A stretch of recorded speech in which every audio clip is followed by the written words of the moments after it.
They remember the players: Bradshaw, Lambert, Franco, Mean Joe. The names echo through history like the roar of a stadium that never sleeps. But behind every dynasty, there's someone the world forgets. Someone who built the foundation, shaped the culture, and turned chaos into greatness. He didn't scream. He didn't seek fame. He just won. Again and again and again. For Super Bowls. 23 seasons. One dynasty, built by one man. A man who taught the Steelers how to win, and then disappeared from a spotlight. His name was Chuck Noll. This is Black and Gold Legacy, where we honor the men who built greatness, and the stories time forgot. Today, we uncover the life, the mind, and the legacy of the quiet genius who turned a broken franchise into football immortality. This is He Built a Dynasty, and the world forgot his name, the tragic legacy of Chuck Noll. Early life, the making of a thinker. Chuck Noll was born on January 5, 1932, in Cleveland, Ohio, a city built on hard work, discipline, and resilience. Growing up in a blue-collar neighborhood, Noll learned early that nothing came easy. His father was a factory worker, and his mother, a homemaker, taught him patience and persistence. Unlike most kids in his neighborhood, Noll wasn't loud or attention-seeking. He was curious. He loved figuring out how things worked: radios, engines, clocks. Anything mechanical fascinated him. This habit of breaking things down and putting them back together would later become the foundation of how he approached football. At Benedictine High School, Noll played running back and tackle, but he wasn't known for raw athleticism. Instead, he was known for preparation and precision. His coaches often said he understood the game better than anyone else on the field. He wasn't playing football just to compete. He was studying it like a problem to be solved. That quiet focus separated him from the rest. After high school, Noll attended the University of Dayton, where he studied physical education and philosophy, a combination that perfectly reflected his mind. He was a player who saw football as both art and science. At Dayton, Noll continued to stand out not because he was the strongest, but because he was the smartest. He understood the small details, technique, positioning, and the psychology of competition. After college, Noll joined the United States Marine Corps. The military experience reinforced the discipline and leadership that had always come naturally to him. He learned how to stay composed under pressure, how to earn respect through example rather than words, and how to focus on execution over emotion. Those lessons would shape every decision he made later as a coach. Even as a young man, Chuck Noll was different. He wasn't interested in fame or recognition. He believed in preparation, logic, and responsibility. To him, football was not just about winning. It was about mastering every detail. That mindset would later make him the perfect man to rebuild a broken team and turn them into one of the greatest dynasties in sports history. From player to teacher, the early coaching journey. After graduating from the University of Dayton, Chuck Noll's next step was professional football. In 1953, he was drafted by the Cleveland Browns, one of the most successful teams of that era. The Browns were led by Paul Brown, a coaching legend known for his innovation, organization, and attention to detail, qualities that would have a lifelong influence on Noll. Noll was not a star player in the NFL. He played primarily as a guard and linebacker, but injuries and limited physical size kept him from long-term success on the field. Still, his intelligence and understanding of the game caught the attention of coaches and teammates. While others focused on execution, Noll studied strategy. He watched how plays were designed, how game plans were built, and how Paul Brown managed every aspect of his team like a classroom. That experience changed him. Noll began to realize that his true strength wasn't in playing football. It was in teaching it. He absorbed everything Paul Brown taught: structure, preparation, film study, and the importance of discipline. Brown was one of the first coaches to use playbooks, classroom-style meetings, and film sessions, and Noll carried those lessons with him for the rest of his career. After his playing days ended in 1959, Noll transitioned into coaching. He joined the Los Angeles San Diego Chargers as an assistant coach under Sid Gilman, one of the great offensive innovators of the early AFL. Gilman's system was advanced for its time, emphasizing timing, spacing, and passing efficiency. Working under Gilman gave Noll a deeper understanding of offensive concepts and the value of balance between offense and defense. Noll's coaching education continued when he joined the Baltimore Colts staff in the mid-1960s under Don Shula. There, he helped develop one of the most dominant defenses of the decade. His reputation grew quickly, not for his personality, but for his precision. Players respected him because he explained why things worked, not just what to do. By the time Noll was in his mid-30s, he had already built a complete football education. He had learned offense from Sid Gilman, defense from Don Shula, and organization from Paul Brown. Few coaches in history had a better foundation. When the Pittsburgh Steelers came calling in 1969, Chuck Noll wasn't the obvious choice.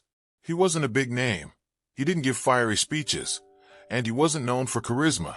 But what he had, calmness, intelligence, and a teacher's mindset, was exactly what a losing franchise needed. That decision would mark the beginning of one of the greatest transformations in NFL history.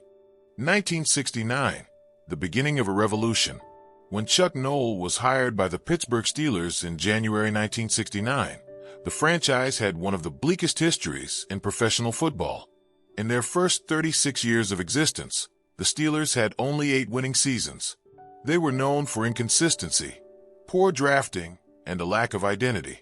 Team owner Art Rooney Sr. wanted change. The Steelers were respected in Pittsburgh for their toughness and fan loyalty, but they weren't respected across the NFL. The team needed a new culture, someone who could rebuild not just the roster, but the mindset of the entire organization. Chuck Noll walked into that role with no illusions. He was not a salesman or a motivator. His message to his new team was simple and direct. Losing has nothing to do with fate or bad luck. It's about bad football, and that ends now. From day one, Noll demanded accountability. He refused to accept excuses or laziness, no matter who the player was. He evaluated talent differently than most coaches, not just by athletic ability, but by discipline, intelligence, and character. His philosophy was that great teams are built on teachable men, players who want to improve every single day. In his very first draft as head coach, Noll selected Joe Green, a defensive tackle from North Texas State. It was a pick many questioned at the time, but Noll knew exactly what he was doing. Green would become the emotional and physical cornerstone of the defense, the first piece of what would soon be called the Steel Curtain. Noll's early years were difficult. The Steelers finished 1-13 in his first season. Most fans didn't understand his methods. He cut veterans who didn't buy into his system and replaced them with younger players willing to learn. There were no shortcuts, no motivational speeches, just an insistence on doing things the right way, every time. While other coaches focused on emotion and hype, Noll focused on execution. He often said, "The key to winning is preparation, not motivation." That philosophy slowly started changing the culture inside the locker room. By the early 1970s, the difference was visible. The Steelers had a new energy, young, tough, disciplined, and united. Noll's approach began paying off through the draft. 1970 brought Terry Bradshaw and Mel Blount. 1971 added Jack Ham. 1972 brought Franco Harris. And the legendary 1974 draft produced 4 future Hall of Famers: Lynn Swann, Jack Lambert, John Stallworth, and Mike Webster. No other coach in NFL history had built a roster with that level of talent through drafting alone. In just a few short years, Noll had turned one of the league's weakest teams into a powerhouse of discipline and talent. He didn't shout. He didn't grandstand. He simply taught his players how to play winning football. The revolution had begun, and soon, the entire NFL would feel its impact. The Steel Curtain Dynasty. By the early 1970s, Chuck Noll's vision had taken root. The players who once struggled to understand his quiet, disciplined approach now realized its power. Every practice was built around fundamentals, precision, and accountability. The Pittsburgh Steelers were no longer a team searching for direction. They were a team with a plan, and every man understood his purpose.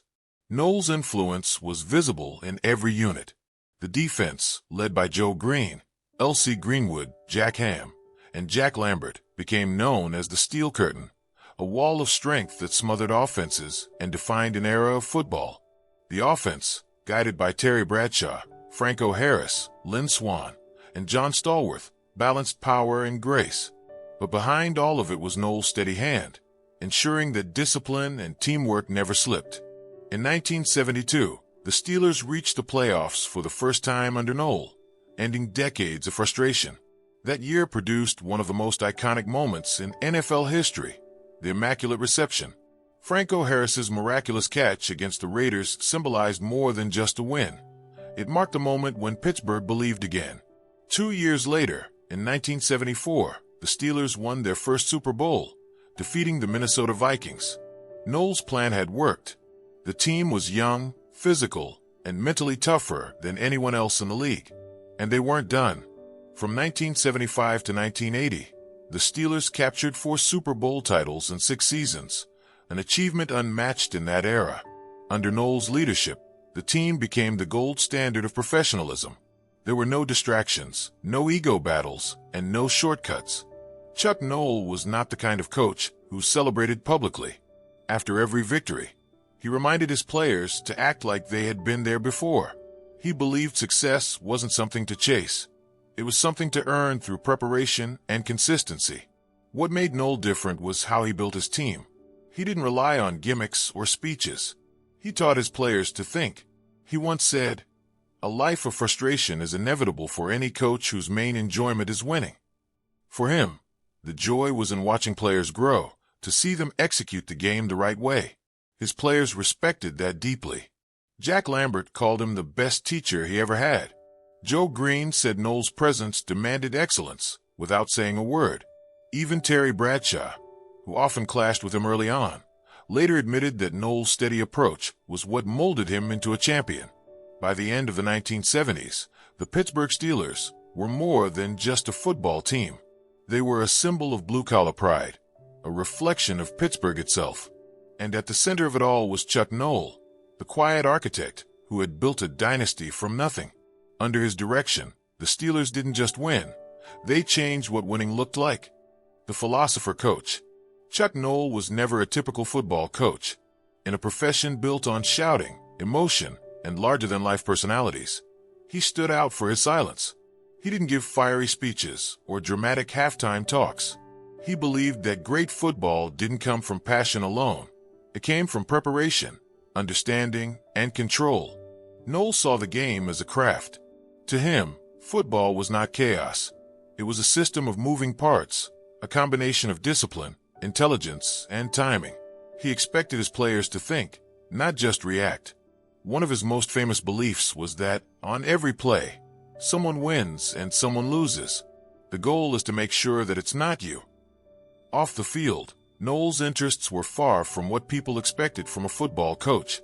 He read philosophy, studied history, and even built boats by hand. His curiosity was endless. He believed knowledge from any area of life could make a person better. That balance of intellect and practicality shaped his approach to coaching. He wanted players who were not only physically tough, but mentally sharp. He valued discipline over emotion and focus over fame. Many of his players later said that Noll taught them more about life than football. Jack Ham once said, "Chuck Noll didn't just make us better players, he made us better men." Noll rarely sought recognition. He disliked media attention and refused to take credit for success. When reporters asked about his accomplishments, he often redirected the praise to his players or assistants. His philosophy was simple. The job of a coach is to prepare people to perform. If you have to motivate them, you're already too late. He treated his players like professionals. He didn't babysit them, and he didn't tolerate excuses. He believed that self-motivation was the foundation of greatness. That mindset created a locker room full of accountability, where players policed themselves and understood that excellence was the standard, not the exception.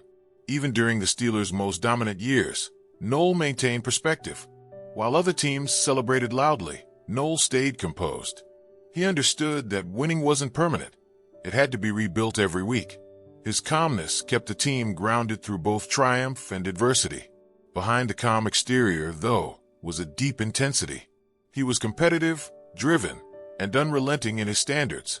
But he expressed it through structure, not volume. Every drill had a purpose. Every meeting had meaning. and every mistake was a chance to improve. Chuck Noll's methods changed the definition of leadership in football. He proved that a coach didn't need to be loud to be powerful. He didn't need attention to earn respect. His strength came from clarity, a rare kind of confidence that made others want to follow him. He was more than a coach. He was a teacher, a craftsman, and a philosopher who believed that greatness begins with thought, not noise. The decline and the disappearing spotlight. By the early 1980s, the era of dominance Chuck Noll had built was slowly coming to an end. The players who had formed the core of the Steel Curtain Dynasty were aging, retiring, or moving on. Joe Green, Jack Lambert, Terry Bradshaw, and Franco Harris, the men who had defined Pittsburgh's identity, were nearing the end of their careers. Change in football is inevitable, but for the Steelers, the transition was difficult.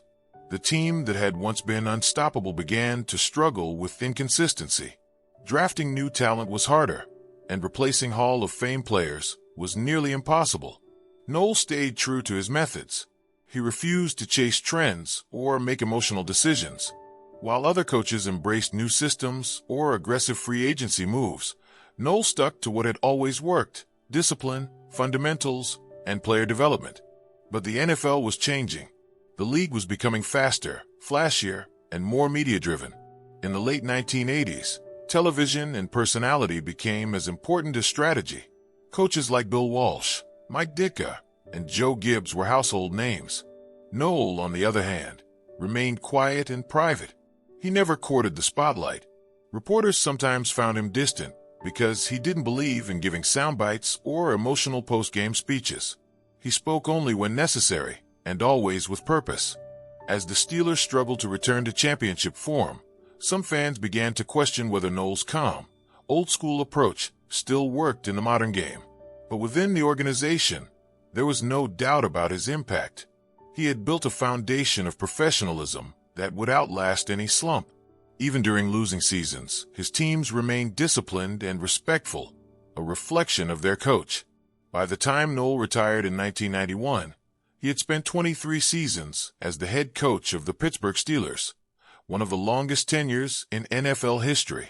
His record stood at 193 wins, 148 losses, and 1 tie, including 4 Super Bowl victories. Few coaches in the history of the sport had ever matched that level of consistent excellence. Yet as the years went by, Noll quietly faded from public attention. He didn't move into television or take executive roles. He preferred privacy, spending his later years with his wife Mary Ann, sailing and enjoying life away from football. When people talked about the great dynasties of the past, names like Bradshaw, Lambert, and Green were always mentioned first. The players had become legends, but their coach, the man who built it all, had almost vanished from conversation. It wasn't because he was forgotten by those who knew him. It was because that's how he wanted it. Chuck Noll never cared about fame or credit. For him, success was never about being remembered. It was about doing the job right. His era had passed, but his principles remained. Quietly, his influence continued to shape every Steelers team that came after him. Even as he stepped out of the spotlight, the culture he built stayed firmly in place. The legacy left behind. When Chuck Noll retired in 1991, it marked the end of one of the most remarkable coaching careers in NFL history. He left behind not only 4 Super Bowl titles, but an entire culture, a standard of excellence that would define the Pittsburgh Steelers for decades to come. Under Noll, the Steelers were never built around one player or one moment. They were built on principles: hard work, preparation, and humility. Those values didn't retire with him. They became the foundation upon which future Steelers teams, under Bill Cowher and later Mike Tomlin, continued to build. The lessons Noll taught never faded. Every Steelers coach after him inherited his blueprint: a belief that talent means little without discipline, that emotion means nothing without control, and that football is ultimately a team game built on accountability. Noll's players carried his influence with them long after their playing days ended. Many of them became coaches, executives, and leaders in their own right. When asked about the secret to their success, almost all pointed back to the same thing: Chuck Noll's example. He didn't just coach men to play football. He taught them how to live with purpose and integrity. In 1993, Noll was inducted into the Pro Football Hall of Fame, just 2 years after his retirement. It was a quiet but powerful moment, a recognition that, even if he never asked for credit, his contribution to the game was too great to be ignored. When he gave his Hall of Fame speech, he was calm and modest, thanking his players and organization rather than celebrating himself. It was pure Chuck Noll, composed, humble, and focused on others. Even in retirement, he stayed out of the public eye. He never pursued fame or media work, never tried to rewrite history in his favor. When the Steelers celebrated their anniversaries or honored the Dynasty teams, he attended with quiet pride, happy to see his players remembered and respected. When Chuck Noll passed away in 2014, the football world paused to reflect on the life of a man who had shaped the sport without ever seeking the spotlight. Coaches, players, and fans across generations spoke about how his influence reached far beyond Pittsburgh. He had built something more lasting than trophies. He built a standard, one that still defines the Steelers to this day. Every time a Steelers player walks into training camp, the culture Noll created is still there. In the discipline, the work ethic, the unity, and the respect for the game. His fingerprints are everywhere, even if his name isn't always mentioned. Chuck Noll didn't just build a dynasty. He built an identity, one rooted in humility, intelligence, and quiet strength. And though history may not shout his name as loudly as others, his legacy remains etched in every inch of black and gold. Chuck Noll never chased fame. He never wanted the headlines, the interviews, or the spotlight.